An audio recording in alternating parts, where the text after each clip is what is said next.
Mas é isso, né? Jogo ruim, atuação ruim para um bom resultado dentro do contexto. O São Paulo traz para o Morumbi um confronto que está aberto, mas por a gente entender que o São Paulo é um time que não tende a repetir atuações neste nível, que dentro de casa deve se impor mais contra uma equipe que é inferior tecnicamente, é possível que a atuação ruim de hoje fique em segundo plano dentro de uma classificação. Mas o São Paulo vai ter que fazer, não é que vem aqui e ganha, não é assim. Vai ter que jogar o que não jogou hoje. O São Paulo tem oscilado em algumas partidas, né? O São Paulo não tem mantido um desempenho do seu nível mais alto de forma regular e ainda assim sobrevive bem nas 3 competições que está disputando.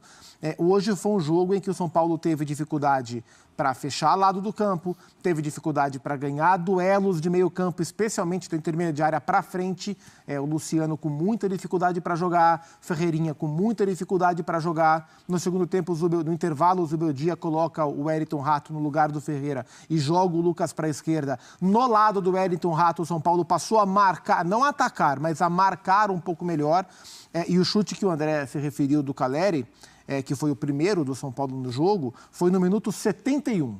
Do minuto 71 para frente, o São Paulo teve, nos últimos 20 minutos, o São Paulo teve algum volume de jogo. Chegou a rondar mais o gol do Paes, né, o goleiro da equipe do Nacional, o goleiro panamenho. Merria, perdão, o goleiro panamenho da equipe do Nacional. Mas foi pouco.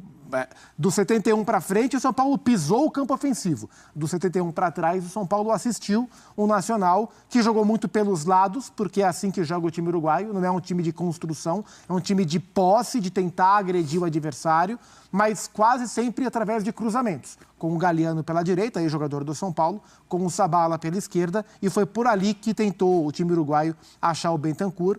Ele até foi acionado, mas também não levou muito perigo, e o 0-0 ficou bom para o São Paulo. Vamos fazer o seguinte, a gente já vai mostrar números dessa partida que vão na linha dos nossos analistas de como o São Paulo criou muito pouco, mas agora a gente ouve Luciano falando sobre o 0-0. Um jogo difícil, é uma grande equipe do Nacional, mas foi um resultado bom. Agora a gente vai decidir em casa com o apoio da nossa torcida. ¿Qué partido esperaban y luego qué partido se dio en cancha para ustedes? Eu acho que a gente esperava uma partida difícil, sim, sem dúvida, jogando na casa do adversário. Questão do campo, do frio, mas a gente exportou bem, a gente teve posse de bola. Agora é ir para casa, descansar e na próxima partida a gente resolve em casa. Muchas gracias.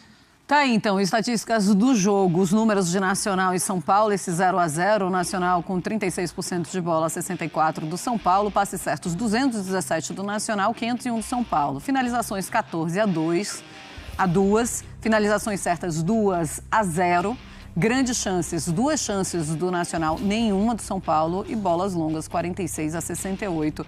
Esse é o jogo de ida para as oitavas de final da Conmebol Libertadores. André Kfouri, você leu esse jogo com um São Paulo que entrou para fazer essa partida mesmo totalmente pragmática, ou você acha que o São Paulo foi levado a esse jogo? Eu acho que o São Paulo errou demais na proposta que ele teve, porque se a gente pensar em como a bola teve dificuldade para sair do campo do São Paulo, ou melhor, como o São Paulo teve dificuldade para fazer a bola sair do seu campo, a quantidade de desarmes, as oportunidades que o São Paulo concedeu com diversos jogadores quase na frente da sua própria área, por falha de passe, falha de domínio, bolas desperdiçadas, isso mostra uma execução muito ruim.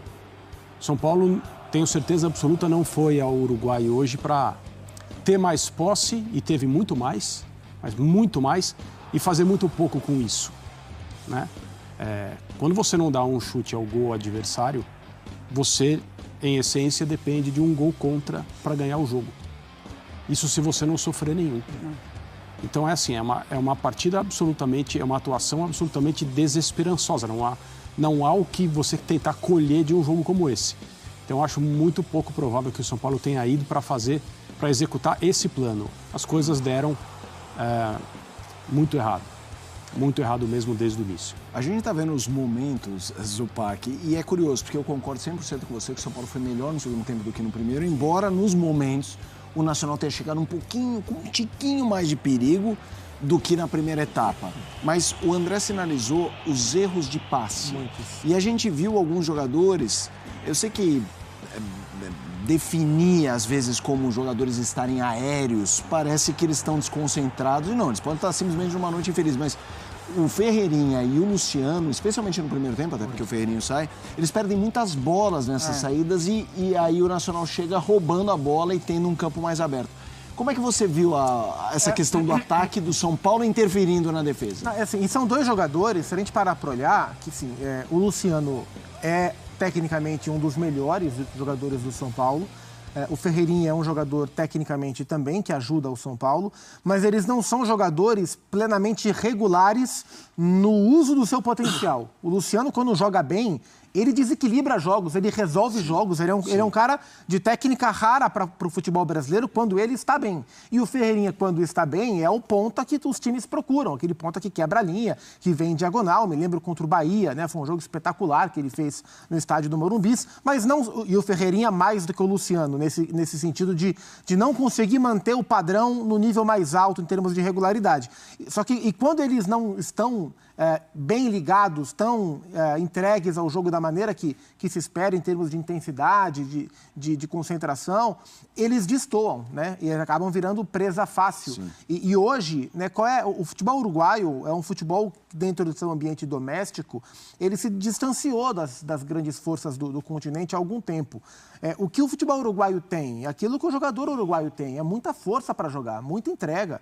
E especialmente nos jogos dentro de casa, e o Nacional é um time tão tradicional, é um time gigante no futebol sul-americano, e que ele precisa desses jogos dentro de casa para conseguir sobreviver nas competições. Então o Nacional entrou com a faca nos dentes mesmo, né? Embora seja bem um jargão popular, mas o Nacional entrou a milhão, porque era o jogo dele. E alguns jogadores do São Paulo não estavam no mesmo giro, e aí acabam sendo atropelados pela própria partida. E acho que o Ferreirinha e o Luciano foram os que mais me chamaram a atenção, mas é óbvio que o 0-0 de hoje, a atuação ruim que o São Paulo teve, não passa individualmente por esses dois jogadores. Passa pelo time como um todo, mas no olhar individual são os dois que me chamaram mais atenção de um rendimento abaixo do que a gente está acostumado a ver. Ô André, e olhando para o time, para o que o São Paulo conseguiu apresentar, que foi muito pouco, a gente pode olhar para a defesa e ver algo de positivo? Talvez, porque também o São Paulo não sofreu tanto, né? Sim. Nesse ponto, o percentual de posse que o São Paulo teve até ajuda o time a se defender, mesmo que essa não seja a intenção, porque ao redor de 30% para uma equipe em casa num jogo de ida da Copa Libertadores é um número muito baixo. Se você quer fazer alguma coisa, a não ser que você tenha um time que é especialista. Não é o caso. Em atuar com tão pouco. No Campeonato Uruguaio, o Nacional tem, em média, 57% de posse. Exato. No ambiente também, dele, onde ele é mais forte que os outros. Isso. Então, hoje foi um jogo... O 0-0, nada poderia alterar o 0-0, mesmo porque, na última chance do Nacional, uma furada praticamente a 1 metro da pequena área, o que mostra ali, é claro que foi um erro de gesto técnico, mas compatível com o jogo.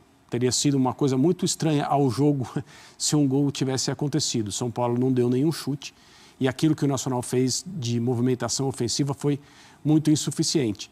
Mas se você olhar por esse ângulo, não levar um gol, o São Paulo se portou bem defensivamente, né? Mas metade do plano. Falta a outra metade. São 3 jogos seguidos sem sofrer gols, né? São Paulo não sofreu contra o Goiás, no jogo da semana passada, não sofreu contra o Goianiense, com o time reserva aí de São Paulo, e não sofreu agora também. Defensivamente, o São Paulo vem estável contra adversários de nível mais baixo. O Goiás é um time de 2ª divisão, o Goianiense é o pior time da 1ª divisão, e o Nacional não é um grande time, mas ainda assim passa cerado. E o incômodo do Zubeldia, principalmente no primeiro tempo, ele é um técnico bastante... irrequieto, saúde, Gustavo. E é o normal, né? Ele é um cara que fica ali o tempo todo em pé, às vezes parece etiquetado. É advertido por sair da área delimitada, né? A área do trabalho dos técnicos e tal, e disciplinarmente ele tem cometido muitos exageros aqui no Brasil. Mas hoje ele estava especialmente, assim, desgostoso com o que ele via em campo do São Paulo, que também não pode ser visto como algo cuja responsabilidade é apenas dos jogadores, né? É do treinador também, formular uma ideia e um plano para jogar, mas aí a capacidade de influência é limitada até que o técnico comece a substituir gente e colocar outras pessoas em campo. Ele até tentou fazer isso, mas na segunda etapa. Mas durante o primeiro tempo ele estava muito contrariado com a postura do São Paulo em campo. E assim, vendo o jogo, dava para entender mesmo por que ele estava tão bravo. Eu estava pensando em Mota. Ele vai levar um cartão, não tem o que fazer. Daqui para o final, começa desse jeito, daqui para o final um cartão amarelo ou vermelho e leva.